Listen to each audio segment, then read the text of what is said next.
Pata ndoa, niwe na mume wangu, ninapopata kidogo, anapopata kidogo, tukikijumlisha kwa pamoja, maisha yanasonga, hatutamani vitu vikubwa, magari, majumba, sio fahari zetu. Tuliwaamini watu, tukijua wana malengo na sisi, tukatumbukia kwenye mchezo ambao, ndio umetugharimu mpaka kuwa masingle mother.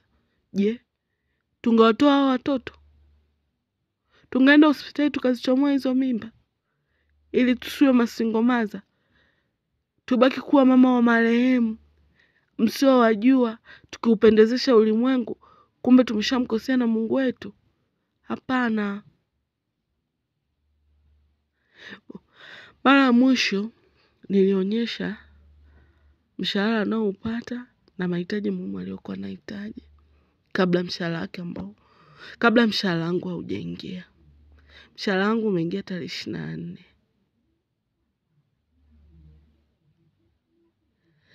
Hiyo tarehe 24 nikaanza na hivi vitu kutumia.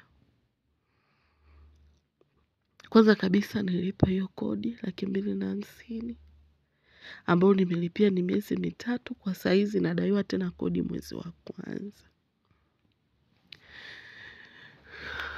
Tarehe 1. Lakini kwenye chakula makadirio yale niliyokuwa nimeyakadiria ni makubwa. Ilibidi nipunguze, nikatumia shilingi 30,000. Nikanunua mchele wa 20,000, nikasaga na unga wenye thamani ya shilingi 10,000. Binti wa kazi namlipa shilingi 40,000 kwa mwezi. Nikaamua kupunguza, nikalipa shilingi 30,000, nikabakiwa na deni la shilingi 10,000. Kifurushi cha Azam shilingi 19,000, kwa sababu hiki ndio kinachomfariji binti yangu wakati ambapo sipo. Hiki kifurushi nikishamlipia binti yangu huwa na feel comfortable sana.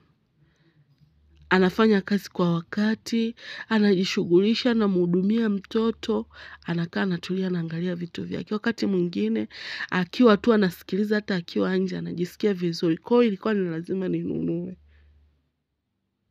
Ndio cha shilingi 19,000. Chama cha akiba nitakiwa nilipe shilingi 100,000, sikuilipa. Kwa hiyo ninadaiwa jumla ya shilingi 150,000. Bado hisa za mwezi huu. Nimenunua pampasi za mtoto.